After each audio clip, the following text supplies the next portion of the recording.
ಈ ಕಲ್ಯಾಣ ಕರ್ನಾಟಕದ ಭಾಗಕ್ಕೆ ಸ್ವಾತಂತ್ರ್ಯ ಸಿಕ್ಕಿದ್ದು 1 ವರ್ಷದ ನಂತರ ನಮ್ಮ ದೇಶದ ಮೊದಲನೇ ಗೃಹ ಮಂತ್ರಿ ಆದಂಥ ಸರ್ದಾರ್ ವಲ್ಲಭಾಯ್ ಪಟೇಲರ ಪ್ರಯತ್ನದಿಂದಾಗಿ ಇಡೀ ದೇಶದಲ್ಲಿರ್ತಕ್ಕಂಥ ಎಲ್ಲ ಸಂಸ್ಥಾನಿಕರನ್ನ ಮಾತನಾಡಿಸಿ ಅವರನ್ನ ಈ ಭಾರತದೊಳಗೆ ವಿಲೀನ ಮಾಡಬೇಕು ಅನ್ನೋಂಥ ಪ್ರಯತ್ನ ನಡೆಯಿತು. ಆದರೆ ಸಮಸ್ಯೆಯಾಗಿ ಉಳಿದಿದ್ದು 3: ಒಂದು ಕಾಶ್ಮೀರ, ಜುನಾಗಢ, ಮತ್ತೊಂದು ಹೈದರಾಬಾದ್. ಸುಮಾರು 200 ವರ್ಷಗಳ ಕಾಲ ಒಂದು ದಮನಕಾರಿ ಪ್ರವೃತ್ತಿಯಿಂದ ಹಿಂದೂಗಳ ಧ್ವನಿಯನ್ನು ಅಡಗಿಸಲಾಗಿತ್ತು. ಪ್ರಧಾನಿಯಾದಂಥ ಜವಾಹರ್ಲಾಲ್ ನೆಹರು ಅವರಿಗೆ ಈ ರಾಜ್ಯದೊಳಗೆ ನಡೀತಕ್ಕಂತಹ, ಈ ಭಾಗದಲ್ಲಿ ನಡೀತಕ್ಕಂತಹ ದೌರ್ಜನ್ಯಗಳು ಇತ್ಯಾದಿಗಳು ಕಿವಿ ಮೇಲೆ ಬಿದ್ದರೂ ಕೂಡ ಅವರು ಅಲಕ್ಷ್ಯ ವಹಿಸಿದರು.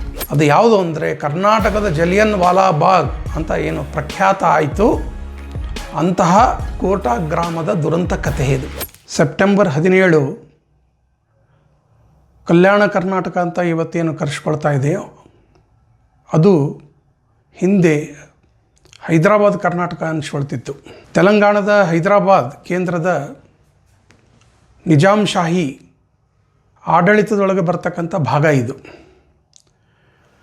ಭಾರತಕ್ಕೆ ಸ್ವಾತಂತ್ರ್ಯ ಸಿಕ್ಕಿದ್ದು 1947 ಆಗಸ್ಟ್ 15ನೇ ತಾರೀಕು. ಆದರೆ ಈ ಕಲ್ಯಾಣ ಕರ್ನಾಟಕದ ಭಾಗಕ್ಕೆ ಸ್ವಾತಂತ್ರ್ಯ ಸಿಕ್ಕಿದ್ದು 1 ವರ್ಷದ ನಂತರ, ಅದು 1948 ಸೆಪ್ಟೆಂಬರ್ 17ನೇ ತಾರೀಕು. ಯಾಕೆ ಹೀಗಾಯಿತು ಇದನ್ನು ತಿಳ್ಕೊಳ್ಳುವಂಥ ಪ್ರಯತ್ನವನ್ನು ನಾವು ಮಾಡೋಣ. ನಮ್ಮ ದೇಶಕ್ಕೆ ಬ್ರಿಟಿಷರಿಂದ ಯಾವಾಗ ಸ್ವಾತಂತ್ರ್ಯ ಸಿಕ್ತು ಆ ಸಂದರ್ಭದೊಳಗೆ 1947 ಆಗಸ್ಟ್ 15ನೇ ಸಮಯದೊಳಗೆ ನಮ್ಮ ದೇಶದೊಳಗೆ 650ಕ್ಕೂ ಹೆಚ್ಚು ಸಂಸ್ಥಾನಗಳು ಇದ್ದವು. ಈ ಸಂಸ್ಥಾನಗಳ ಕಾರ್ಯವೈಖರಿ ಯಾವ ರೀತಿ ಇತ್ತು ಅಂತಂದರೆ, ಇವರೆಲ್ಲರೂ ಭಾರತದ ಆಡಳಿತ ಚುಕ್ಕಾಣಿ ಹಿಡಿದಂತಹ ಬ್ರಿಟಿಷರ ಕೈ ಕೆಳಗೆ ಕೆಲಸ ಮಾಡುವಂತಹ ಎಲ್ಲ ಸಂಸ್ಥಾನಗಳಿವೆಲ್ಲ ಒಂಥರ ಬ್ರಿಟಿಷರ ಅಡಿಯಾಡುಗಳು, ಅವರ ಸಾಮಂತರು ಅಂತ ಹೇಳ್ಬೋದು. ಆಡಳಿತ ಇವರು ಒಳಗಿನ ವ್ಯವಸ್ಥೆ ಇವ್ರದ್ದಿದ್ದರೂ ಕೂಡ ಇವರು ಬ್ರಿಟಿಷರ ಕೈಗೊಂಬೆ ಆದಂಥವರೇ ಎಲ್ಲವರು. ಸ್ವಾತಂತ್ರ್ಯ ಆದ ನಂತರ ನಮ್ಮ ದೇಶದ ಮೊದಲನೇ ಗೃಹ ಮಂತ್ರಿ ಆದಂಥ ಸರ್ದಾರ್ ವಲ್ಲಭಾಯ್ ಪಟೇಲರ ಪ್ರಯತ್ನದಿಂದಾಗಿ ಇಡೀ ದೇಶದಲ್ಲಿರ್ತಕ್ಕಂಥ ಎಲ್ಲ ಸಂಸ್ಥಾನಿಕರನ್ನು ಮಾತನಾಡಿಸಿ ಅವರನ್ನು ಈ ಭಾರತದೊಳಗೆ ವಿಲೀನ ಮಾಡಬೇಕು ಅನ್ನೋಂಥ ಪ್ರಯತ್ನ ನಡೆಯಿತು. ಆ ಸಂದರ್ಭದೊಳಗೆ ನಮ್ಮ ದೇಶದೊಳಗೆ ಒಂದು 5-6 ಸಂಸ್ಥಾನಗಳು ಅವರು ಒಪ್ಕೊಳ್ಳಿಲ್ಲ. ಅದರೊಳಗೆ ತಿರುವಾಂಕೂರಿನ ರಾಜ ಇರ್ಬೋದು, ಹೈದರಾಬಾದಿನ ನಿಜಾಮ, ಜುನಾಗಢದ ನವಾಬ, ಭೂಪಾಲದ ಆಡಳಿತ, ಹಾಗೆ ಕಾಶ್ಮೀರ, ಈ ಎಲ್ಲ ಸಂಸ್ಥಾನಗಳು ಸ್ವತಂತ್ರ ಭಾರತದೊಳಗೆ ವಿಲೀನ ಆಗಲಿಕ್ಕೆ ತಕ್ಷಣ ಒಪ್ಕೊಳ್ಳಿಲ್ಲ. ಆದರೆ ಸರ್ದಾರ್ ವಲ್ಲಭಾಯ್ ಪಟೇಲರ ಒಂದು ಗಟ್ಟಿ ನಿಲುವಿನಿಂದಾಗಿ ಆ ಸಂದರ್ಭದೊಳಗೆ ನಮ್ಮ ದೇಶದೊಳಗಿರ್ತಕ್ಕಂತಹ ಈ ಎಲ್ಲ ಸಂಸ್ಥಾನಗಳು ವಿಲೀನ ಪ್ರಕ್ರಿಯೆಯೊಳಗೆ ಭಾಗವಹಿಸಿದವು. ಆದರೆ ಸಮಸ್ಯೆಯಾಗಿ ಉಳಿದಿದ್ದು 3: ಒಂದು ಕಾಶ್ಮೀರ, ಜುನಾಗಢ, ಮತ್ತೊಂದು ಹೈದರಾಬಾದ್. ಕಾಶ್ಮೀರದ ಕಥೆ ನಮಗೆಲ್ಲರಿಗೂ ಗೊತ್ತು. ಅಲ್ಲಿರ್ತಕ್ಕಂತಹ ರಾಜ ಹರಿಸಿಂಗ್ ಅವರು ನೆಹರು ಅವರ ಒಂದು ಪ್ರೀತಿ ಕಾಶ್ಮೀರದ ಅಲ್ಪಸಂಖ್ಯಾತರ ಮೇಲೆ ಇರೋದನ್ನು ಕಂಡು ಅವರು ಸ್ವತಂತ್ರ ಭಾರತದೊಳಗೆ ನಾನು ವಿಲೀನ ಆಗಲಾರೆ ಅಂತ ಹೇಳಿದರು. ಆ ನಂತರ ಅವರನ್ನು ಮಾತುಕತೆಯ ಮೂಲಕ ಒಪ್ಪಿಸಲಾಯಿತು. ಇನ್ನು ಜುನಾಗಢದ ನವಾಬ ಅವನು ಮೊದಲು ನಾನು ಸ್ವತಂತ್ರ ಭಾರತ ಸೇರಲ್ಲ ಅಂತ ಹೇಳಿದ್ದ. ಆದರೆ ಆತನ ರಾಜ್ಯ ಏನಿತ್ತು, ಸಂಸ್ಥಾನ ಏನಿತ್ತು, ಅದರೊಳಗಿರುವಂಥ ಜನರು 85ಕ್ಕಿಂತ ಹೆಚ್ಚು ಪ್ರತಿಶತ ಅವರೆಲ್ಲ ಹಿಂದೂಗಳೇ. ಹೀಗಾಗಿ ಅವರು ಒತ್ತಾಯಕ್ಕೆ ಮಣಿಬೇಕಾಯಿತು. ಅವನು ಆತಗೂ ಪಾಕಿಸ್ತಾನದ ಆಡಳಿತ ಸಾಕಷ್ಟು ಆಸೆ ಆಮಿಷಗಳನ್ನು ಒಡ್ಡಿತ್ತು. ಆನಂತರ ಆತನಿಗೆ ಮನವರಿಕೆ ಆಯಿತು. ಜುನಾಗಢವನ್ನು ಬಿಟ್ಟು ಆತ ಪಾಕಿಸ್ತಾನಕ್ಕೆ ಹೋದರೂ ಕೂಡ ಜುನಾಗಢ ಸಂಸ್ಥಾನ ಅದು ಭಾರತದ ಜೋಡಿ ವಿಲೀನ ಆಯಿತು. ತಿರುವಾಂಕೂರದ್ದು ಇದೇ ರೀತಿ ಆ ಪ್ರಯತ್ನದ ಫಲವಾಗಿ ಅಲ್ಲಿಯ ರಾಜರು ಕೂಡ ಒಪ್ಕೊಂಡ್ರು, ಹಿಂದೂ ರಾಜರೇ ಇದ್ದರು. ಆದರೆ ಹೈದರಾಬಾದಿನ ನಿಜಾಮ ಏನಿದ್ದ ಆತ 1947 ಆಗಸ್ಟ್ 15ನೇ ತಾರೀಕು ಸ್ವತಂತ್ರ ಭಾರತದ ಘೋಷಣೆ ಆದ ತಕ್ಷಣವೇ ಆತ ಒಂದು ನಾಟಕವನ್ನು ಆರಂಭ ಮಾಡಿದ. ಅದು ಏನಂತಂದರೆ ನನಗೆ ಮುಸಲ್ಮಾನರು ಮತ್ತು ಹಿಂದೂಗಳು ಎರಡೂ ಕಣ್ಣುಗಳಿದ್ದಂತೆ. ನಾನು ಪಾಕಿಸ್ತಾನಕ್ಕೆ ಸೇರಿದರೆ ಹಿಂದೂಗಳಿಗೆ ದುಃಖ ಆಗ್ತದೆ, ಭಾರತ ಜೋಡಿ ಸೇರಿದರೆ ಮುಸಲ್ಮಾನರಿಗೆ ದುಃಖ ಆಗ್ತದೆ. ಹೀಗಾಗಿ ನಾನು ಸ್ವತಂತ್ರ ರಾಜ್ಯವಾಗಿ ಉಳಿಲಿಕ್ಕೆ ಬಯಸ್ತೀನಿ ಅಂತ ಹೇಳಿದ. ಕೇಳಲಿಕ್ಕೆ ಭಾಳ ಸುಂದರವಾದ ಮಾತುಗಳಿದ್ದವು. ಆದರೆ ಯಾವಾಗ ಸ್ವತಂತ್ರದ ಘೋಷಣೆ ಆಯಿತು, ಅವತ್ತಿನ ದಿನ ಈ ಹೈದರಾಬಾದಿನ ನಿಜಾಮ ಘೋಷಣೆ ಮಾಡಿದ್ದು ಏನಂತಂದರೆ, ಮತದ ಆಧಾರದ ಮೇಲೆ ನಾನು ನನ್ನ ರಾಜ್ಯವನ್ನು ನಿರ್ಮಾಣ ಮಾಡ್ತೀನಿ, ಸ್ವತಂತ್ರ ಹೈದರಾಬಾದ್ ಸಂಸ್ಥಾನವನ್ನು ಆತ ಘೋಷಣೆ ಮಾಡಿದ. ಸಮಸ್ಯೆ ಆರಂಭ ಆಗಿದ್ದು ಅಲ್ಲಿಂದನೇ. ಅಂದರೆ ಈಗಿನ ಕಲ್ಯಾಣ ಕರ್ನಾಟಕ ಭಾಗ, ಹೈದರಾಬಾದ್ ಕರ್ನಾಟಕ ಅಂತ ಮೊದಲು ಹೇಳ್ತಿದ್ರು, ಹಾಗೆ ತೆಲಂಗಾಣದ ಹೈದರಾಬಾದ್ ಸುತ್ತಮುತ್ತಲು ಇರ್ತಕ್ಕಂಥ ಭಾಗ, ಹಾಗೆ ಮಹಾರಾಷ್ಟ್ರದ ನಿಜಾಮಾಬಾದ್ ಜಿಲ್ಲೆ ಅಥವಾ ಮರಾಠವಾಡ ಅಂತ ಏನು ಕರೀತಾರೆ ಆ ಭಾಗ, ಇದೆಲ್ಲವೂ ಕೂಡ ಹೈದರಾಬಾದ್ ಸಂಸ್ಥಾನಕ್ಕೆ ಸೇರಿದಂಥ ಭಾಗಗಳು. ಪ್ರಜೆಗಳ ಮೇಲೆ ಆಡಳಿತ ನಡೆಸ್ತಕ್ಕಂಥ ಪ್ರಭುತ್ವ ಯಾವುದೇ ಇರಲಿ, ಅದು ಒಂದು ಸಲ ಜನಾಗ್ರಹಕ್ಕೆ ತುತ್ತಾಯಿತು ಅಂತಂದರೆ ಆ ಪ್ರಭುತ್ವ ಬಹಳ ದಿನ ಉಳಿದಿಲ್ಲ ಅನ್ನಲಿಕ್ಕೆ ಹೈದರಾಬಾದಿನ ಈ ಸ್ವಾತಂತ್ರ್ಯ ಹೋರಾಟದ ಕತೆ ಇದು ಇತಿಹಾಸದ ಮೂಲಕ ನಮಗೆ ತಿಳಿಸ್ತದೆ. ಆ ಸಂದರ್ಭದಲ್ಲಿ ನಡೆದಿದ್ದೇನು, 1 ವರ್ಷಗಳ ಕಾಲ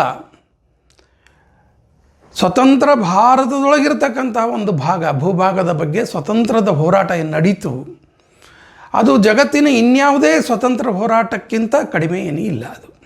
ಇದನ್ನು ನಾವು ಗಮನಿಸಬೇಕಾದಂಥ ಅಂಶ ಇದು.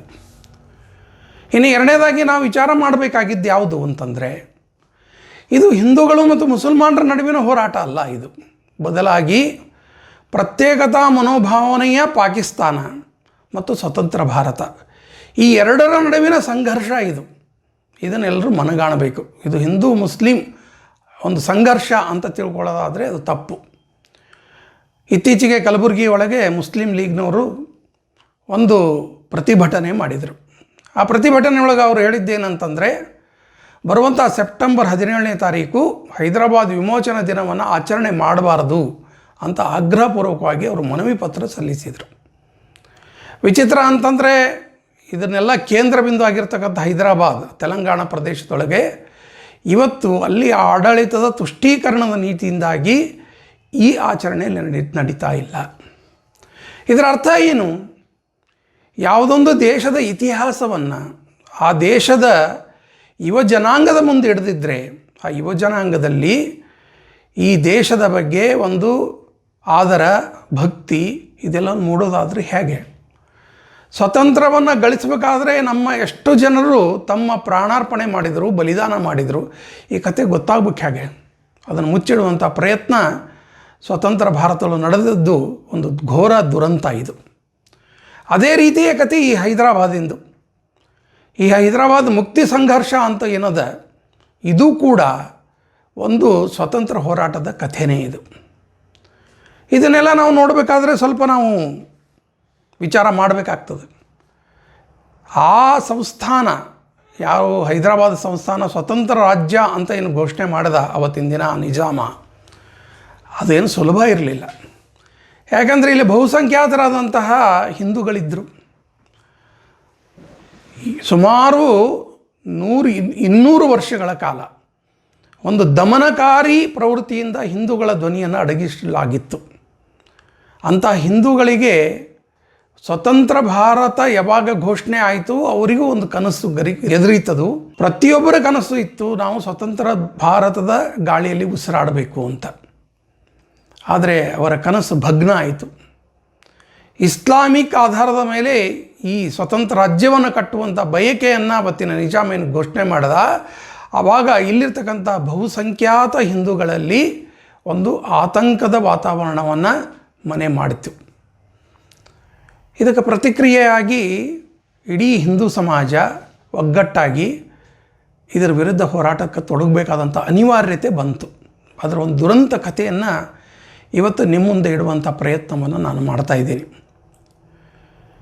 ಈ ಸ್ವಾತಂತ್ರ್ಯ ಹೋರಾಟದ ಕಥೆಯ ಹಿನ್ನೆಲೆಗೆ ನಾವು ಸರಿದಾಗ ಅಲ್ಲಿ ಮುಖ್ಯ ಪಾತ್ರಧಾರಿಗಳು ಯಾರು, ಇದನ್ನು ಸ್ವಲ್ಪ ನಾವು ಆಲೋಚನೆ ಮಾಡಬೇಕು. ಅದರೊಳಗೆ ಮೊದಲೇದಾಗಿ ಸ್ಥಾನ ಇರೋದು ಯಾರಿಗೆ? ಬ್ರಿಟಿಷರಿಗೆ. ಈ ದೇಶವನ್ನು ಒಡೆದು ಆಳುವ ನೀತಿಯ ಮೂಲಕ ತಮ್ಮ ಕೈವಶ ಮಾಡಿಕೊಂಡ್ರವರು. ಈ ದೇಶವನ್ನು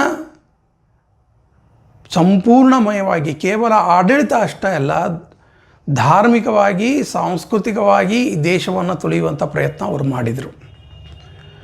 ಇತಿಹಾಸದುದ್ದಕ್ಕೂ ಕೂಡ ಬ್ರಿಟಿಷರು ಈ ದೇಶಕ್ಕೆ ಬಂದ ಮೇಲೆ ಅವರು ಮಾಡಿದಂಥ ಕುತಂತ್ರಗಳನ್ನು ನಾವು ನೆನೆಸಿದಾಗ ಈ ದೇಶದಲ್ಲಿರ್ತಕ್ಕಂತಹ ಜನರಲ್ಲಿ ಭೇದ ಭಾವ ಉಂಟು ಮಾಡಿ ಅವರು ಒಡೆಯುವಂಥ ಪ್ರಯತ್ನ ಮಾಡಿದರು. ಹೈದರಾಬಾದಿನ ಈ ಕಥೆಗೂ ಕೂಡ ಕುಮ್ಮಕ್ಕು ಕೊಟ್ಟವರು ಯಾರು? ಅವತ್ತಿನ ಪ್ರಧಾನಿಯಾಗಿದ್ದಂತಹ ಇಂಗ್ಲೆಂಡಿನ ಚರ್ಚಿಲ್.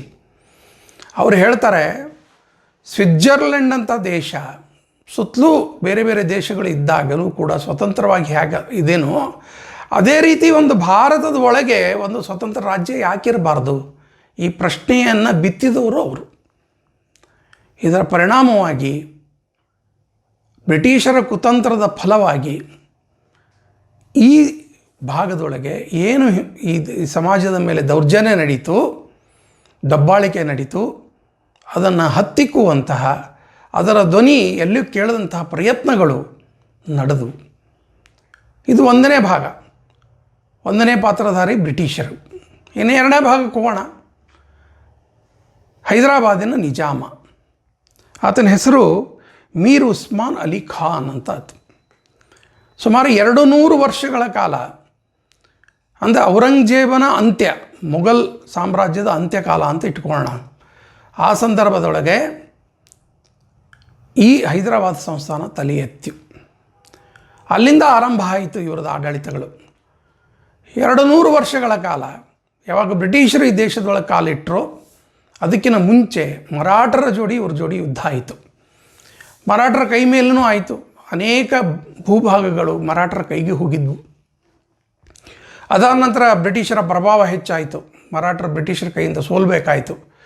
ಅಂಥ ಸಂದರ್ಭದೊಳಗೆ ಮತ್ತೆ ತಲೆ ಎತ್ತಿದಂಥ ನಿಜಾಮಿ ರಾಜ್ಯ ಅದು ಈ ಭಾಗವನ್ನು ತನ್ನ ಕಪಿಮುಷ್ಟಿ ಒಳಗಿಟ್ಟುಕೊಂಡು ಆಡಳಿತ ಮಾಡಲಿಕ್ಕೆ ಶುರು ಮಾಡಿತು. ಈ ಸಂದರ್ಭದೊಳಗೆ ಒಂದು ವಿಷಯವನ್ನು ಇಲ್ಲಿ ನಾನು ನೆನಪು ಮಾಡಿಕೊಡ್ತೀನಿ. ಪರಂಪೂಜನೆ ಡಾಕ್ಟರ್ ಜಿ ಅವರು, ಸಂಘ ಸ್ಥಾಪಕರು, ಅವರ ಪೂರ್ವಿಕರು ಅವ್ರು ನೋಡಿದರೆ ತೆಲಂಗಾಣದ ನಿಜಾಮಾಬಾದ್ ಜಿಲ್ಲೆಯ ಬೋಧನ ಗ್ರಾಮದವ್ರವರು, ಕುಂದುಕುರ್ತ ಅಂತ ಒಂದು ಊರದ, ಅಲ್ಲಿಯ ಆ ಊರಿನವ್ರವರು. ಅಲ್ಲಿಂದ ಮನೆ ತಂದವರು ಯಾಕೆ ಮಹಾರಾಷ್ಟ್ರಕ್ಕೆ ವಲಸೆ ಬರುವಂತಹ ಪರಿಸ್ಥಿತಿ ಒದಗಿತು ಅಂತಂದರೆ, ಅವತ್ತಿನ ನಿಜಾಮಿ ಸರ್ಕಾರ ಯಾವುದಿತ್ತು ಅದು ಹಿಂದೂಗಳ ಮೇಲೆ ಮಾಡ್ತಕ್ಕಂಥ ದೌರ್ಜನ್ಯ. ಇದರ ಕಾರಣದಿಂದಾಗಿ ಈ ಕುಂದುಕುರ್ತಿಯಿಂದ ಹೆಡ್ಗೇವಾರ್ ಮಂತಂದವರು ನಾಗಪುರಕ್ಕೆ ಬಂದಿದ್ದನ್ನ ನಾವು ಡಾಕ್ಟರ್ ಜಿಯವರ ಜೀವನ ಚರಿತ್ರೆಯೊಳಗೆ ನಾವು ನೋಡ್ತೀವಿ. ಅಂದರೆ ಇಂಥ ಪರಿಸ್ಥಿತಿಯೊಳಗೆ ಹಿಂದೂ ಸಮಾಜ ಅಲ್ಲಿ ಬದುಕಬೇಕಾದಂಥ ಪರಿಸ್ಥಿತಿ ನಿರ್ಮಾಣ ಆಗಿತ್ತು. ಇದರ ಪರಾಕಾಷ್ಠೆ ಮುಟ್ಟಿದ್ದೇವಾಗ ಈ ಕೊನೆಯ ನಿಜಾಮ, ಆತ ಮೀರ್ ಉಸ್ಮಾನ್ ಅಲಿ ಖಾನ್, ಆತನ ಕಾಲಕ್ಕೆ ಇದು ಪರಾಕಾಷ್ಠೆಗೆ ಮುಟ್ಟಿತು. ಅಲ್ಲಿವರೆಗೂ ಬ್ರಿಟಿಷರ ಅಡಿಯಾಳಾಗಿರ್ತಕ್ಕಂಥ ಈತ ಸ್ವತಂತ್ರ ಭಾರತ ಯಾವಾಗ ಘೋಷಣೆ ಆದ ತಕ್ಷಣ ತನ್ನ ಸ್ವತಂತ್ರ ರಾಜ್ಯದ ಇಸ್ಲಾಮಿಕ್ ಆಧಾರಿತ ತನ್ನ ಸಾಮ್ರಾಜ್ಯದ ಬಗ್ಗೆ ಯೋಚನೆ ಮಾಡಲಿಕ್ಕೆ ಶುರು ಮಾಡಿದ. ಆತ ಈ ಎಲ್ಲ ದುರಂತ ಕಥೆಯ ಎರಡನೇ ಪಾತ್ರಧಾರಿ ಆತ. ಇನ್ನು ಮೂರನೇದಾಗಿ ಈ ದೇಶದ ನಾಯಕತ್ವ ಅದು ಕೂಡ ಹಾಗೇ ಇತ್ತು. ಸ್ವತಂತ್ರ ಭಾರತದ ಪ್ರಧಾನಿಯಾದಂಥ ಜವಾಹರ್ಲಾಲ್ ನೆಹರು ಅವರಿಗೆ ಎಷ್ಟೋ ದಿನಗಳ ಕಾಲ ಈ ರಾಜ್ಯದೊಳಗೆ ನಡೀತಕ್ಕಂತಹ, ಈ ಭಾಗದಲ್ಲಿ ನಡೀತಕ್ಕಂತಹ ದೌರ್ಜನ್ಯಗಳು ಇತ್ಯಾದಿಗಳು ಕಿವಿ ಮೇಲೆ ಬಿದ್ದರೂ ಕೂಡ ಅವರು ಅಲಕ್ಷ್ಯ ವಹಿಸಿದರು. ಹೀಗಾಗಿ ಆಡಳಿತ ನಿರ್ಲಕ್ಷ್ಯತನದಿಂದಾಗಿ ಸುಮಾರು 1 ವರ್ಷಗಳ ಕಾಲ ಇಲ್ಲಿರ್ತಕ್ಕಂತಹ ಹಿಂದೂ ಸಮಾಜ, ಇಲ್ಲಿರ್ತಕ್ಕಂತಹ ರಾಷ್ಟ್ರಭಕ್ತರು ಎಲ್ಲರೂ ಕಷ್ಟವನ್ನು ಅನುಭವಿಸಬೇಕಾಯಿತು. ಇಂಥ ಸಂದರ್ಭದೊಳಗೆ ಇನ್ನೊಂದು ಮುಜಲು ಅದು ಶುರುವಾಗಿದ್ದು ನಿಜಾಮನ ಕಡೆಯಿಂದ. ಆಗೊಂದು ರಾಜಕೀಯ ಪಕ್ಷ, ಅದೊಂದು ವೇದಿಕೆ. ಆ ವೇದಿಕೆ ಏನು ಅಂತಂದರೆ ನಿಜಾಮನ ಪರವಾಗಿ ಕೆಲಸ ಮಾಡ್ತಕ್ಕಂತಹ ವೇದಿಕೆ ಅದು. ಅದರ ಹೆಸರು ಮಜ್ಲಿಸ್-ಎ ಇತ್ತಿಹಾದುಲ್ ಮುಸಲ್ಮೀನ್. ಹಿಂಗೆ ಹೇಳಿದ್ರೆ ತಕ್ಷಣ ನಮಗೆ ಗೊತ್ತಾಗಲ್ಲ. ಅದು AIMIM ಅಂದಾಗ ನಮಗೆ ಗೊತ್ತಾಗ್ತದೆ. ಇವತ್ತಿನ ದಿನ ಅಸಾವುದ್ದೀನ್ ಓವೈಸಿ, ಅಕ್ಬರುದ್ದೀನ್ ಓವೈಸಿ ಇವ್ರದ್ದೆಲ್ಲ ಹೆಸರು ಕೇಳ್ತೀವಲ್ಲ, ಇವರ ಯಾವುದು ಪಕ್ಷ ಇತ್ತು ಆ ಪಕ್ಷ ಸ್ಥಾಪನೆ ಆಗಿದ್ದೇ ಈ ನಿಜಾಮನ ಬೆಂಬಲ ಸಲುವಾಗಿ. ಇದನ್ನು ನಾವು ಗಮನಿಸಬೇಕಾದಂಥ ಅಂಶ. ಇನ್ನೊಂದು ಪಾತ್ರಧಾರಿಗಳು ಇದರೊಳಗೆ ಬರುವಂಥ ರಜಾಕಾರರು. ರಜಾಕಾರರು ಅಂತಂದರೆ ರಜಾಕ್ ಅಂತ ಅರ್ಥನೇ ಸ್ವಯಂ ಸೇವಕ ಅಂತ ಅರ್ಥ ಆಗ್ತದೆ. ಇದನ್ನು ಈ ಸ್ವಯಂ ಸೇವಕರು ಎಂಥ ಸ್ವಯಂ ಸೇವಕರು ಇವರೆಲ್ಲರೂ ಮತಾಂಧರು. ಇವರೆಲ್ಲರೂ ಕೂಡ ಭಯೋತ್ಪಾದಕರೇ. ರಜಾಕಾರ ಅಂತಕ್ಕಂಥದ್ದು ಒಂದು ಸೈನ್ಯ ಇರಲಿಲ್ಲ. ಇದನ್ನು ನಾವು ಸ್ಪಷ್ಟವಾಗಿ ಮನಗಾಣಬೇಕದು. ಅದೇನೋ ಒಂದು ಸೈನ್ಯ ಅಲ್ಲ. ನಿಜಾಮನ ಸಾಮ್ರಾಜ್ಯದ ಒಂದು ಸೈನ್ಯ ಇತ್ತು. ಆದರೆ ಈ ರಜಾಕಾರ ಅನ್ನೋಂಥವ್ರು ಯಾರು ಅಂತಂದರೆ ಊರಿನಲ್ಲಿರ್ತಕ್ಕಂಥ ಗುಂಡಾಗಳು, ಉಡಾಳರು, ಇಂಥವ್ರದ್ದೊಂದು ಗುಂಪು ಇದು. ಅವರೇ ರಜಾಕಾರರು. ಅದರ ಪ್ರಮುಖ ಪಾತ್ರಧಾರಿ ಯಾರು? ಅವನು ರಿಜ್ವಿ. ಅವನು ಖಾಸಿಮ್ ರಜ್ವಿ ಅವನ ಹೆಸರು. ಅವನು ಮೂಲತಃ ಲಕ್ನೋದಲ್ಲಿ ಹುಟ್ಟಿದಂಥವನು. ಅವನು ಲಾತೂರಿನೊಳಗೆ ವಕೀಲಾಗಿದ್ದ. ಅವನ ನೇತೃತ್ವದೊಳಗೆ ಈ ರಜಾಕಾರ ಪಡೆ ಅಂತ ಏನು ಹೇಳ್ತಾರೆ, ಅದು ಪಡೆ ಅಂತಂದರೆ ಎಲ್ಲ ಗುಂಡಾಗಳದ್ದು ಒಂದು ಗುಂಪು. ಅದು ಈ MIM ಪಕ್ಷದ ಅಡಿಯೊಳಗೆ ಕೆಲಸ ಮಾಡ್ತಕ್ಕಂಥ ಒಂದು ಸಂಘಟನೆಯಾಗಿ ರೂಪುಗೊಂಡಿತು.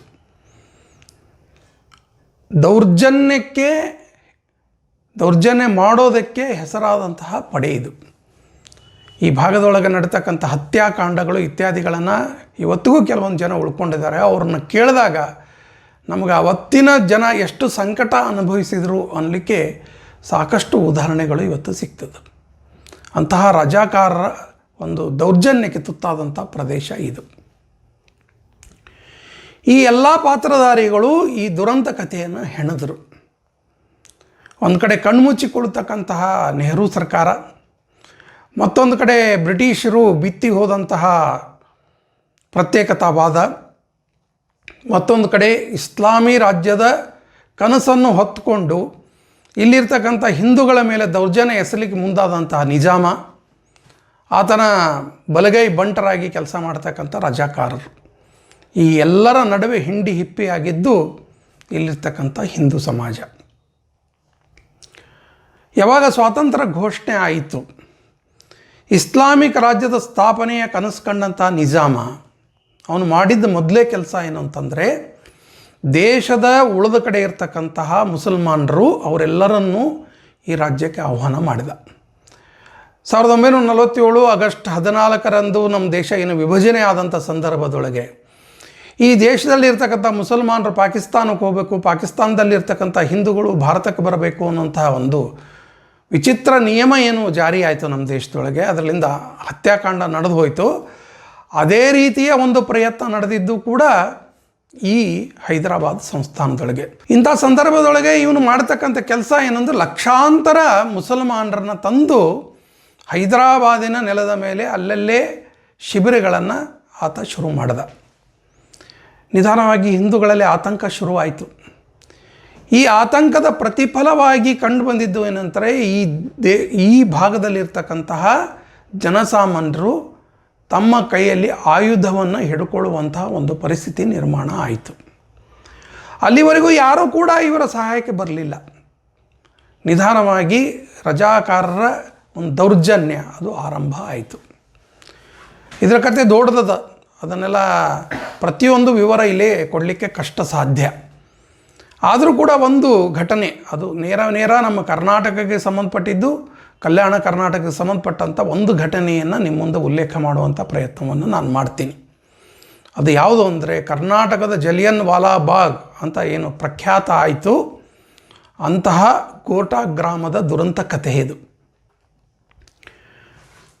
ಆ ಸಂದರ್ಭದೊಳಗೆ ಗೋರ್ಟಾ ಸುತ್ತಮುತ್ತಲೂ ಇರ್ತಕ್ಕಂತಹ ಕಲ್ಯಾಣ, ಆ ಕಡೆ ದುಬಲಗುಂಡಿ, ಈ ಕಡೆ ಹುಮ್ನಾಬಾದ್, ಆ ಕಡೆ ಭಾಲ್ಕಿ, ಈ ರೀತಿ ಅನೇಕ ಕೇಂದ್ರಗಳು ಅದು ಮುಸಲ್ಮಾನರ ಹಿಡಿತದೊಳಗಿದ್ದವು. ಅಲ್ಲೆಲ್ಲ ಈ ರಜಾಕಾರ ಪಡೆಗಳು ಯಾವಾಗಲೂ ತಯಾರಾಗಿ ಇರ್ತಿದ್ವು. 1928 ಗೋರ್ಟಾದೊಳಗೆ ಒಂದು ಘಟನೆ ಆಯಿತು. ಆ ಘಟನೆ ಆಗಿದ್ದು ಯಾವ ಕಾರಣಕ್ಕಂದರೆ, ಅಲ್ಲಿ ಅಶುರ್ ಖಾನ ಅಂತ ಒಂದು ಕಟ್ಟಡ ಇತ್ತು. ಅಶುರ್ ಖಾನ ಅಂತಂದರೆ ಹೊರಗಡೆಯಿಂದ ಯಾರು ಪ್ರವಾಸಿಗರು ಬರ್ತಾರೋ ಅವ್ರಿಗೆ ಇರಲಿಕ್ಕೆ ಇರುವಂಥ ವ್ಯವಸ್ಥೆ. ಇವತ್ತಿನ ದಿನ ನಾವು ಇನ್ಸ್ಪೆಕ್ಷನ್ ಬಂಗ್ಲಾ ಅಂತ ಏನು ಕೇಳ್ತೀವಿ, IB ಅಂತ ಏನು ಹೇಳ್ತೀವಿ, ಅದೇ ರೀತಿ ಇರುವಂಥ ಒಂದು ವ್ಯವಸ್ಥೆ ಇತ್ತು. ಆಗ ಅಲ್ಲಿರ್ತಕ್ಕಂಥ ಮುಸಲ್ಮಾನರು ಸಾಕಷ್ಟು ಇದ್ದರು ಗೋಟಾ ಗ್ರಾಮದೊಳಗೆ. ಅವರು ಇದನ್ನು ಮಸೀದಿಯಾಗಿ ಪರಿವರ್ತನೆ ಮಾಡಲಿಕ್ಕೆ ಪ್ರಯತ್ನ ಮಾಡಿದರು. ಆ ಸಂದರ್ಭದೊಳಗೆ ಅಲ್ಲಿರ್ತಕ್ಕಂಥ ಜನ ಇದನ್ನು ಪ್ರತಿಭಟನೆ ಮಾಡಿದಾಗ ಈ ಹೈದರಾಬಾದಿನ ಸೈನ್ಯದ ಅಡಿಯಲ್ಲಿ ಇರ್ತಕ್ಕಂಥ ಈ ರಜಾಕಾರರು ಅಲ್ಲಿ ಒಂದು ಇಂಥ ದೌರ್ಜನ್ಯ ಎಸಗಿದರು ಅಂದರೆ, ಈ ರೀತಿಯ ದೌರ್ಜನ್ಯವನ್ನು ಗೋರ್ಟಾ 2 ಸಲ ಕಾಣುವಂತಹ ಪರಿಸ್ಥಿತಿ ಇತಿಹಾಸದೊಳಗೆ ಒದಗಿ ಬಂತು. ಮೊದಲನೇ ಸಲ ಅಂತೂ ಹಿಂದೂಗಳಿಗೆ ಧ್ವನಿ ಎತ್ತಲಿಕ್ಕೆ ಅವಕಾಶನೇ ಇಲ್ಲ. ಅವರು ಬೆಳೆದಂಥ ಬೆಳೆ, ಅವರ ಸಂಪತ್ತು, ದೇವಸ್ಥಾನಗಳು, ಹೆಣ್ಣು ಮಕ್ಕಳು, ಗೋವುಗಳು, ಇದರ ಮೇಲೆ ನಿರಂತರ ದೌರ್ಜನ್ಯ ನಡೀತು. ಆ ಸಂದರ್ಭದೊಳಗೆ ಹಿಂದೂ ಸಮಾಜ ನಲುಗಿ ಹೋಯಿತು. ಧ್ವನಿ ಎತ್ತಲಿಕ್ಕೆ ಧೈರ್ಯ ಇಲ್ಲದಂಥ ಪರಿಸ್ಥಿತಿ ನಿರ್ಮಾಣ ಆಗಿತ್ತು. ಆ ಸಂದರ್ಭದೊಳಗೆ ನಿಜಾಮ ಸರ್ಕಾರ ಅಲ್ಲಿ ಒಂದು ಶಾಂತಿಯನ್ನು ನಿರ್ಮಾಣ ಮಾಡಬೇಕು ಅನ್ನೋ ಸಲುವಾಗಿ ಒಂದು ಪೊಲೀಸ್ ಪಡೆಯನ್ನು ಅಲ್ಲಿ ನಿಯುಕ್ತಿ ಮಾಡಿತ್ತು. ಆದರೆ ಆ ಪೊಲೀಸರು ಎಂಥವ್ರು ಇದ್ರಂದರೆ ಈ ರಜಾಕಾರರ ಅಣ್ಣತಮ್ಮಂತರಿದ್ದಂಗೆ ಇದ್ದರು ಅವರು. ಅಂಥ ಸಂದರ್ಭದೊಳಗೆ ಅಲ್ಲಿ ಗೋರ್ಟಾ ಗ್ರಾಮದ ಪೊಲೀಸ್ ಪಾಟೀಲ್ ಒಬ್ಬರನ್ನು ನಡು ರಸ್ತೆಯಲ್ಲಿ ಹತ್ಯೆ ಮಾಡಿ ಅಲ್ಲಿರ್ತಕ್ಕಂಥ ಹಳ್ಳದೊಳಗೆ ಅರ್ಧ ದೇಹವನ್ನು ಹುಗಿದು ಎಲ್ಲರಿಗೂ ಕಾಣುವಂತೆ ಇಟ್ಟಿದ್ದರು.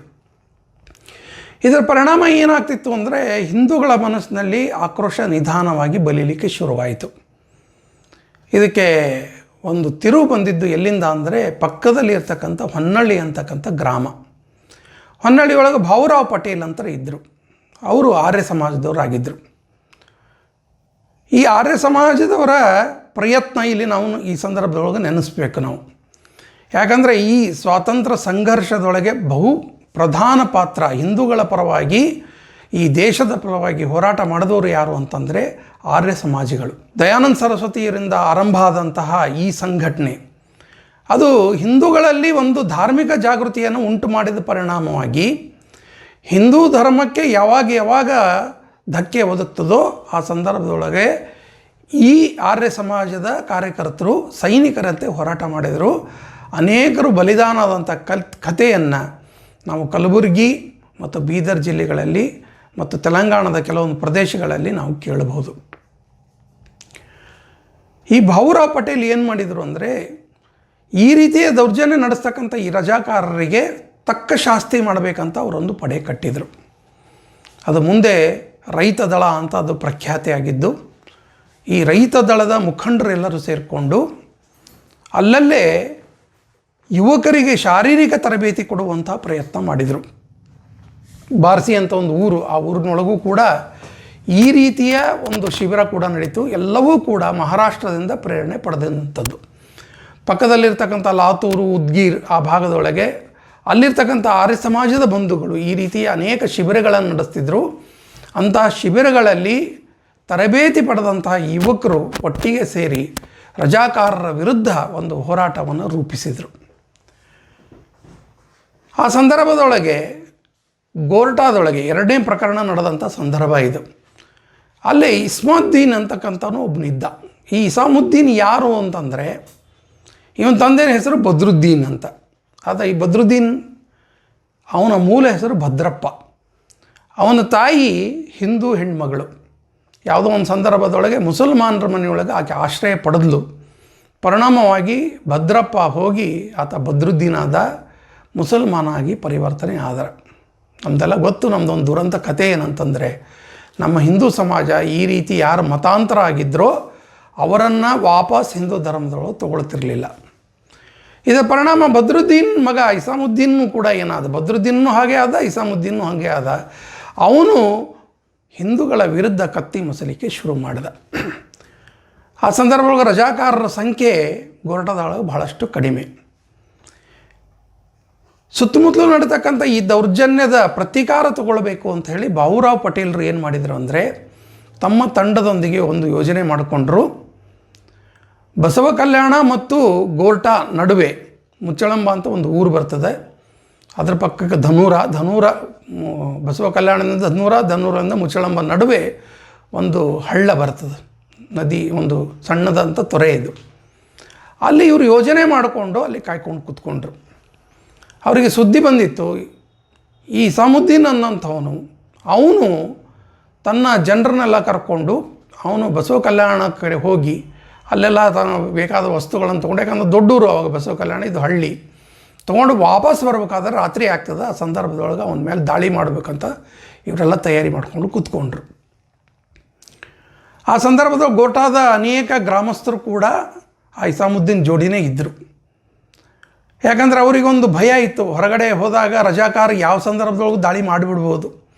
ಅದಕ್ಕೆ ಒಬ್ಬ ರಜಾಕಾರ ನಾಯಕರ ನೇತೃತ್ವವಾಗ ನಾವು ಹೋಗ್ಬಿಟ್ರೆ ನಮ್ಮನ್ನು ಯಾರೂ ತಂಟೆಗೆ ಬರೋದಿಲ್ಲ ಅಂತ ಅವ್ರು ಯೋಚನೆ ಮಾಡ್ಕೊಂಡು ಹೋಗಿದ್ದರು. ಸಾಯಂಕಾಲ ಆಯಿತು, 7 ಗಂಟೆ ಹೊತ್ತು ಕತ್ತಲು ಕೌದಿತ್ತು. ಆ ಸಂದರ್ಭದೊಳಗೆ ಅವನು ವಾಪಸ್ ಬರ್ಬೇಕಂತ ಸಂದರ್ಭದೊಳಗೆ ಈ ಭಾವುರಾವ್ ಪಟೇಲ್ ತಂಡ ಬಲಿಗಾಗಿ ಕಾಯ್ಕೊಂಡು ಕೂತ್ಕೊಂಡಿದ್ರು. ಆದರೆ ಮೊದಲು ಬಂದಿದ್ದ ಬಂಡಿಗಳು ಯಾವುದು ಅಂತಂದರೆ ಪಕ್ಕದ ಜಾನಾಪುರದ ಬಂಡಿಗಳವರು. ಇವರು ತಡೆದಾಗ ಅವ್ರಿಗೆ ಭಯ ಆಯಿತು. ಬಂಡಿ ಒಳಗಿದ್ದಂಥವ್ರು ಇವರ ರಜಾಕಾರರು ಅಂತ ಭಯಕೊಂಡ್ರು. ಆವಾಗ ಜೋರಾಗಿ ಭಾವು ಪಟೇಲ್ರು ಹೇಳಿದರು, ಇಲ್ಲ ನಾವು ಹಿಂದೂಗಳೇ, ನೀವೇನು ಚಿಂತೆ ಮಾಡಬೇಡ್ರಿ ಅಂತ. ನಿರಾತಂಕವಾಗಿ ಅವರು ಮುಂದುಗಡೆ ಹೋದರು. ಎಷ್ಟೋ ತನಕ ಆದರೂ ಬರಲಿಲ್ಲ 2ನೇ ಗುಂಪಿನ ಬಂಡಿಗಳು. ಕೊನೆಗೆ ರಾತ್ರಿ ಆದಾಗ ಬಂಡಿ ಸಪ್ಪಳ ಕೇಳಿಸ್ತು. ಇವರೆಲ್ಲ ತಯಾರಾಗಿ ಕೂತ್ಕೊಂಡ್ರು. ಯಾವಾಗ ಬಂಡಿಗಳ ಹತ್ತಿರ ಬಂದ ತಕ್ಷಣ ಈ ತಂಡದವರು ರಸ್ತೆಗೆ ಅಡ್ಡ ನಿಂತ್ಕೊಂಡ್ರು. ಅಷ್ಟರೊಳಗಾಗಿ ಧನುರಾದೊಳಗೆ ಇಸಾಮುದ್ದೀನು ಮತ್ತು ಅವ್ರ ತಂಗಡಿಗರಿಗೆ ಒಂದು ಸುದ್ದಿ ಬಂದಿತ್ತು, ಮುಂದುಗಡೆ ಡಕಾಯಿತರು ಯಾರೋ ಕಾಯ್ಕೊಂಡು ಕೂತಾರ ಅಂತ. ಆದರೆ ಅವನಿಗೆ ಹುಚ್ಚು ಧೈರ್ಯ ಇತ್ತು, ಯಾಕಂದ್ರೆ ಇಲ್ಲಿ ಬಂದೂಕಿತ್ತು. ನಮ್ಮನ್ನು ರಜಾಕಾರನ ಯಾರು ತಡುತ್ತಾರೆ ಅನ್ನುವಂಥ ಒಂದು ಧೈರ್ಯದಿಂದ ಅವನು ಮುನ್ನುಗ್ಗಿ ಬಂದ. ಯಾವಾಗ ತಡೆದ ತಕ್ಷಣ ಅವನು ತನ್ನ ಬಂದೂಕಿನಿಂದ ಗುಂಡು ಹಾರಿಸ್ಲಿಕ್ಕೆ ಶುರು ಮಾಡ್ದ. ಯಾವಾಗ ಶುರು ಮಾಡ್ದ ಅವ್ರಿಗೆ ಗೊತ್ತಾಯಿತು ಇವನು ಇರೋದು ಇದೇ ಬಂಡಿ ಒಳಗೆ. ತಕ್ಷಣ ಆ ಬಂಡಿಯ ಮೇಲೆ ಆಕ್ರಮಣ ಮಾಡಿದರು ಈ ಯುವಕರೆಲ್ಲರೂ. ಒಂದೇ ಒಂದು ಬಂದೂಕಿನ ಹಿಮ್ಮಡಿಯಿಂದ ಏನು ಹೊಡೆತ ಕೊಟ್ಟರು, ಆ ಒಂದೇ ಹೊಡೆತಕ್ಕೆ ಅವನಲ್ಲೇ ಪ್ರಾಣ ಬಿಟ್ಟ. ಗಲಾಟೆ ಶುರುವಾಯಿತು. ಉಳಿದವರಿಗೆಲ್ಲ ಧೈರ್ಯ ತುಂಬಿದರು. ಅಲ್ಲಿರ್ತಕ್ಕಂಥ ಹಿಂದೂ ವ್ಯಾಪಾರಸ್ಥರು ಯಾರಿದ್ದರು, ರೈತಾಪಿ ಜನ ಯಾರಿದ್ದರು, ಅವರಿಗೆಲ್ಲರಿಗೂ ಎಲ್ಲರಿಗೂ ಧೈರ್ಯ ತುಂಬಿದರು. ನೀವೇನು ಚಿಂತೆ ಮಾಡೋ ಅವಶ್ಯಕತೆ ಇಲ್ಲ, ನಾವೆಲ್ಲ ರೈತ ದಳದವರು ಅಂತ ಹೇಳಿದ್ಮೇಲೆ ಅಷ್ಟಕ್ಕೆ ಈ ಪ್ರಕರಣ ಮುಗೀತು. ಮರುದಿನ ಸುದ್ದಿ ಆಯಿತು. ಸುದ್ದಿ ಆದಾಗ ರಜಾಕಾರರ ಒಬ್ಬ ಪ್ರಮುಖನನ್ನು ಈ ರೀತಿ ಹೊನ್ನಳ್ಳಿಯ ಕಡೆದವರು ಕೊಲೆ ಮಾಡ್ಯಾರಂಥ ಸುದ್ದಿ ಆದಾಗ ತಕ್ಷಣ ರಜಾಕಾರರ ಪಡೆಗಳು ಏನಿದ್ದು ಅವರೆಲ್ಲರೂ ಜಾಗೃತ ಆದರು. ಪ್ರತಿಕಾರ ತೀರ್ಸ್ಕೋಬೇಕು. ಅದಕ್ಕೆ ಬಲಿಯಾಗಿದ್ದು ಗೋರ್ಟಾ ಗ್ರಾಮ. ಮರುದಿನ ಬೆಳಗ್ಗೆ, ಅದು ಯಾವತ್ತು ಅಂತಂದರೆ ಅವತ್ತು ಸೂರ್ಯಗ್ರಹಣ, ಯುಗಾದಿಯ ಹಿಂದಿನ ದಿನ, ಯುಗಾದಿ ಅಮಾವಾಸ್ಯೆ ದಿನ. ಅದು ಅವತ್ತಿನ ದಿನ ಮರುದಿನದ ಹಬ್ಬದ ಸಂಭ್ರಮದೊಳಗೆ ಎಲ್ಲರೂ ಸೂರ್ಯಗ್ರಹಣದ ನಂತರ ಮುಂದಿನ ಎಲ್ಲ ಕಾರ್ಯಕಲಾಪದೊಳಗೆ ತೊಳ್ಕೊಂಡಿದ್ದು, ಧಾರ್ಮಿಕ ವಿಧಿಗಳನ್ನು ಮಾಡ್ತಿದ್ದರು. ಮರುದಿನ ಬೆಳಗಾಯಿತು. ಬೆಳಗಾಗ್ತಿದ್ದಂತಲೇ ಸುಮಾರು 7-8 ಗಂಟೆ ಸುಮಾರಿಗೆ ಸುತ್ತಲೂ ಇರತಕ್ಕಂತಹ ಯಾವ್ಯಾವ ಠಾಣೆಗಳಿದ್ವು ಅಲ್ಲಿಂದ ರಜಾಕಾರರು ಗೋರ್ಟಾಗೆ ಬಂದು ಇರ್ಲಿಕ್ಕೆ ಶುರು ಮಾಡಿದರು. ಯಾವಾಗ ಇಳಿಲಿಕ್ಕೆ ಶುರು ಮಾಡಿದರು ಆವಾಗಲೇ ಅಲ್ಲಿ ಜನರಿಗೆ ಗೊತ್ತಾಯಿತು ನಮಗೇನೋ ಅಪಾಯ ಇವತ್ತು ಕಾದದ ಅಂತ. ನೋಡ್ತಿದ್ದಂತೆ ಆ ಜನರೆಲ್ಲರೂ ಬಂದರು. ರಜಾಕಾರರು ಪ್ರತಿ ಮನೆ ಹೊಕ್ಕು ಒಳಗಿರ್ತಕ್ಕಂಥ ಮುದುಕರು, ಮಕ್ಕಳು ಒಂದನ್ನು ಎಲ್ಲರಿಗೂ ಗುಂಡು ಹಾರಿಸಿ ಕೊಲೆ ಮಾಡಲಿಕ್ಕೆ ಶುರು ಮಾಡಿದರು. ಎಷ್ಟೊಂದು ಹತ್ಯಾಕಾಂಡ ನಡೆದು ಹೋಯಿತು ಅಂತಂದರೆ 50 ಕುಟುಂಬಗಳು ಸರ್ವನಾಶ ಆಗಿ ಹೋದವು. ಇಡೀ ಗೋರ್ಟಾಗೆ ಬೆಂಕಿ ಹಚ್ಚಲಾಯಿತು. ಹೆಣ್ಣು ಮಕ್ಕಳ ಮೇಲೆ ಅತ್ಯಾಚಾರ ನಡೀತು. ಮನೆಯಿಂದ ಪುರುಷರನ್ನು ಎಳ್ಕೊಂಡು ಬಂದು ಗ್ರಾಮ ದೇವತೆಯ ದೇವಸ್ಥಾನದ ಮುಂತು ಆ ಗ್ರಾಮ ದೇವತೆಯ ಮೂರ್ತಿಯನ್ನು ಭಗ್ನ ಮಾಡಿ ಹಿಂದೂಗಳ ಕೊಲೆ ಮಾಡಿ ಅವರ ರಕ್ತದ ಅಭಿಷೇಕವನ್ನು ಮಾಡಿದರು. ಅನೇಕ ಗೋವುಗಳನ್ನು ಕಡಿದ್ರು. ಎಷ್ಟೋ ಬಣಿವಿಗಳಿಗೆ ಬೆಂಕಿ ಹಚ್ಚಿ ಅಲ್ಲಿ ಹಿಂದೂಗಳನ್ನು ಸಜೀವವಾಗಿ ದಹನ ಮಾಡಿದರು. ಎಂದೂ ಕೇಳರಿಯದಂತಹ ಒಂದು ಹೀನ ಕೃತ್ಯ ರಜಾಕಾರರಿಂದ ನಡೀತು. ಆ ಸಂದರ್ಭದೊಳಗೆ ಗೋರ್ಟಾ ಗ್ರಾಮದಲ್ಲಿ ರಕ್ಷಣಾ ಗೋಡೆಯಾಗಿ ನಿಂತಿದ್ದು ಡುಮ್ನಿ ಸೌಕಾರರ ಮನೆ. ಆ ಡುಮ್ನಿ ಸೌಕಾರರ ಮನೆ ಇವತ್ತಿಗೆ ಹೋದ್ರೆ ನೋಡಿದ್ರೆ ದೊಡ್ಡದಾದಂಥ ಮನೆ ಅದು. ಅಲ್ಲಿ ಊರಿನ 500 ಜನ ಅದರೊಳಗೆ ರಕ್ಷಣೆ ಪಡೆದು ಒಳಗಡೆ ಇದ್ದರು. ಶಸ್ತ್ರಾಸ್ತ್ರಗಳಿದ್ದವು. ರಜಾಕಾರರಿಗೆ ಒಳಗಡೆ ಎಷ್ಟು ಶಸ್ತ್ರಾಸ್ತ್ರಗಳಿದ್ದಾವಂತ ಗೊತ್ತಿಲ್ಲ. ಹಾಗಾಗಿ ಆ ಮನೆ ಹತ್ತಿರ ಬರಲಿಕ್ಕೆ ಶುರು ಮಾಡಿದರು. ಒಳಗಲಿಂದ ಫೈರಿಂಗ್ ಶುರು ಆಯಿತು. ಅಂಥ ಸಂದರ್ಭದೊಳಗೆ ಅವರಿಗೆ ಅನ್ನಿಸ್ತು ಒಳಗೆ ಶಸ್ತ್ರಾಸ್ತ್ರಗಳು ಎಷ್ಟವ ಅಂತ. ಯಾಕಂದರೆ ಅಲ್ಲೇ ಮಹಾದೇವ್ ಡುಮ್ನಿ ಸೌಕಾರ ಏನಿದ್ದರು ಅವರು ಇದಕ್ಕಿಂತ ಮುಂಚೆನೇ ಸರ್ಕಾರದ ಸೂಚನೆ ಮೇರೆಗೆ ತಮ್ಮಲ್ಲಿರ್ತಕ್ಕಂಥ ಬಂದೂಕುಗಳನ್ನೆಲ್ಲ ಕೊಟ್ಟುಬಿಟ್ಟಿದ್ರು. ಆದರೆ ಒಳಗಡೆಯಿಂದ ಗುಂಡು ಬರ್ಲಾಗೈತವೆ. ನೋಡ್ತಿದ್ದಂತೆ ಹೋರಾಟ ಶುರುವಾಯಿತು. ಆ ಸಂದರ್ಭದೊಳಗೆ ಭಾಳಷ್ಟು ಹೋರಾಟ ಮಾಡಿ ಅಲ್ಲಿ 2-3 ಮಂದಿ ಯುವಕರು ಬಲಿದಾನವೂ ಕೂಡ ಆಯಿತು. ಆಮೇಲೆ ಇವರ ಹತ್ರ ಯಾವಾಗ ಶಸ್ತ್ರಾಸ್ತ್ರಗಳ ಸಂಗ್ರಹ, ಮದ್ದುಗುಂಡುಗಳ ಸಂಗ್ರಹ ಮುಗೀತು, ಅವರು ಜಾಣತನದಿಂದ ಅಲ್ಲಿಂದ ನಿಧಾನವಾಗಿ ಡೊಮ್ನಿ ಸಾಹುಕಾರರ ಮನೆಯ ಹಿತ್ತಲಿನಿಂದ ಅಲ್ಲಿಂದ ತಪ್ಪಿಸ್ಕೊಂಡು ಹೋಗುವಂಥ ಪ್ರಯತ್ನ ಎಲ್ಲವನ್ನೂ ಮಾಡಿದರು. ಕೊನೆಗೆ ಯಶಸ್ವಿ ಕೂಡ ಆದರು. ಈ ರೀತಿ ರಕ್ಷಣಾ ಗೋಡೆಯಾಗಿ ನಿಂತಹ ಆ ಮನೆ ಇವತ್ತಿಗೂ ಭವ್ಯವಾದ ಮನೆ ಇವತ್ತಿಗೂ ನಾವು ಗೋರ್ಟಾ ಗ್ರಾಮದಲ್ಲಿ ನೋಡ್ಬೋದು. ಎಷ್ಟೊಂದು ಅತ್ಯಾಚಾರಗಳು ನಡೆದವು ಅಂತಂದರೆ, ಒಂದು ಸಂದರ್ಭದಲ್ಲಿ ಒಂದು ಮನೆಯ ಮೇಲೆ ರಜಾಕಾರ ದೌರ್ಜನ್ಯ ಎಸಗಲಿಕ್ಕೆ ಮುಂದಾದಾಗ ಆ ಮನೆಯ ಯಜಮಾನನ ಅತ್ತಿಗೆ, ಆ ಹುಡುಗನ ಅತ್ತಿಗೆ ನನ್ನ ಮೈದನ್ನು ಕೊಲ್ತಾರ ಅಂತ ಹೇಳಿ ಅದನ್ನು ಬಲವಾಗಿ ತಪ್ಪಿಕೊಂಡಾಗ ಗರ್ಭಿಣಿ ಹೆಂಗಸು ಆಕೆ ಹೊಟ್ಟೆಗೆ ಒದ್ದಂತಹ ರಜಾಕಾರರು ಆ ಸಂದರ್ಭದೊಳಗೆ ಆಕೆ ಅಲ್ಲೇ ಬಿದ್ದಲು. ಆಕೆಗೆ ಅಲ್ಲೇ ಗರ್ಭಪಾತ ಆಯಿತು, ಒಂದು ಮಗು ಜನನ ಆಯಿತು. ಆ ಮಗು ಇವತ್ತಿಗೂ ಬದುಕಿ ಬಾಬು ಅನ್ನೋ ಹೆಸರಿನೊಳಗೆ ಗೋರ್ಟಾ ಗ್ರಾಮದಲ್ಲಿ ಇದ್ದಾರೆ ಇವತ್ತಿನ ದಿನ. ಅವ್ರ ತಾಯಿ ಅಲ್ಲೇ ಪ್ರಾಣವನ್ನು ಬಿಟ್ಟರು.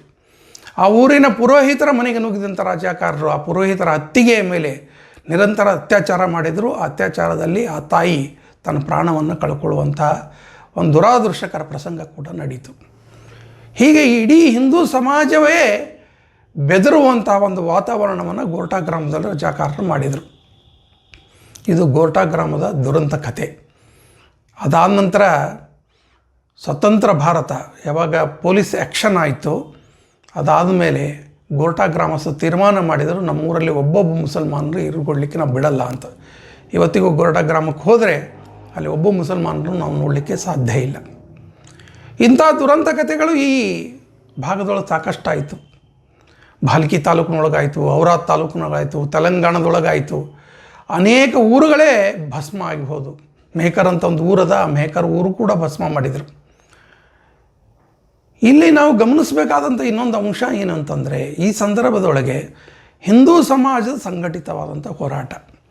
ಅದು ಮೊದಲನೇದಾಗಿ ಆರ್ಯ ಸಮಾಜ, ಎರಡನೇದಾಗಿ ರೈತ ದಳ, ಮೂರನೇದಾಗಿ ಹೈದರಾಬಾದ್ನಲ್ಲಿ ಇರ್ತಕ್ಕಂತಹ ಪ್ಲೀಡರ್ ಅಸೋಸಿಯೇಷನ್, ವಕೀಲರ ಸಂಘ, ಅವರು ಮಾಡಿದಂತಹ, ಅದಕ್ಕೆ PPP ಅಂತ ಅದರ ಹೆಸರು ಸಂಘಟನೆ. ಆ ಸಂಘಟನೆ ಮೂಲಕ ಅವರು ಒಂದು ಅಹಿಂಸಾತ್ಮಕ ಹೋರಾಟವನ್ನು ಅಲ್ಲಿ ಮಾಡಿದರು. ಆ ಸಂದರ್ಭದೊಳಗೆ ಇನ್ನೊಬ್ಬ ಮಹನೀಯ ವ್ಯಕ್ತಿ, ಅವ್ರು ನೆನೆಸ್ಬೇಕು.